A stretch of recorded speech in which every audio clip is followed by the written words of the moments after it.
Before the allegro, please, which is measure 109, allegro mono troppo, let's do 1, 2, 3, 4 bars.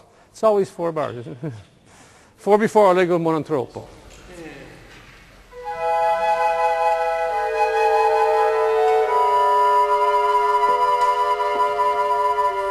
Allen Larson is a professor of music and conductor of the Webster University Symphony.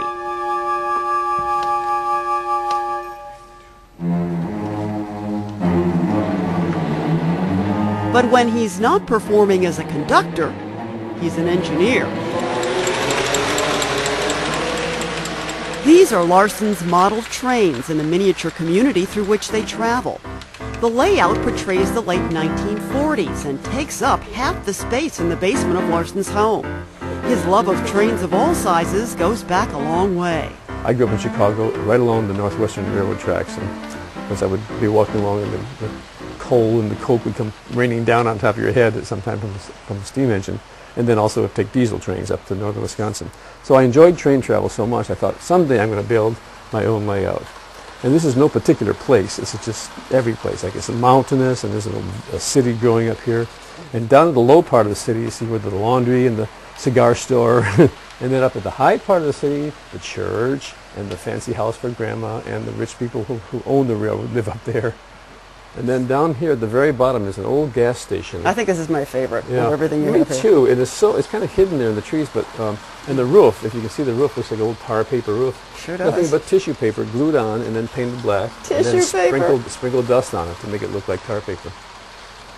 Now I noticed one of the Yardmaster's stations is lit up. Yeah, there's one over here that's lit up, and I could turn off some of these lights, and you can see.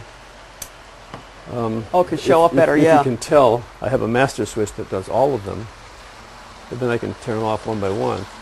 And then over this way, you have a side yard, and you've got guys unloading or loading, depending which way you want to look at it. That's the sawmill that's going to be very active someday. And the thing about that is that every board on that sawmill was put there by me. I mean, you build it up from the ground up, the trusses, the posts, the pillars. When it comes to recreating the terrain of this imaginary town, Larson carefully weaves the synthetic with the authentic.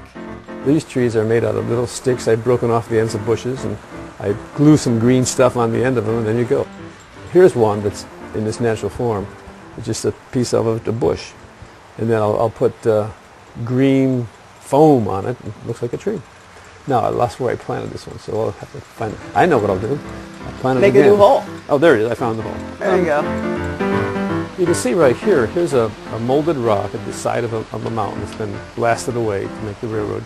And I painted it with various colors, earth colors, and then sprayed in a little black wash that brings out the detail on the rock, so it looks kind of real. And there are all these rocks I painted, you can see, but if you pick this one up, this is from a place in Wisconsin. Oh my goodness, oh yeah, it's a real, that's a rock. When I go up to Chicago on the Amtrak, which I do frequently, I love riding the train, my favorite part is looking at the back of all those buildings, you know, where they've broken down and all the windows are broken and there's just garbage cans and junk and wooden piles, and you never know what you're going to see. And that, to me, is interesting. That's beautiful to me because it's, I can do that on the railroad. Larson applies the same intensity to his layout that he does to his music.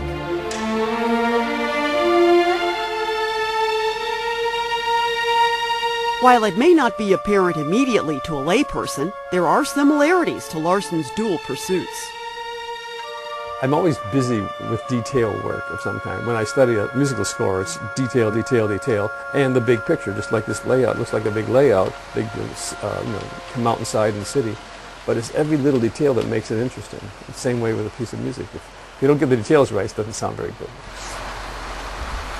It's just very relaxing, and it gives you a great sense of accomplishment. That's what I would think, gosh, look what I've gotten from just nothing but a bunch of wood and paper and paint and sand and broken trees that I find on the street and things like that. It's just really, accomplishment is a nice thing about it.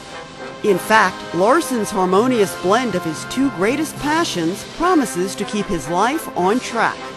Everybody has a lot of parts to themselves, and they should give vent to all the things they like in life, I think.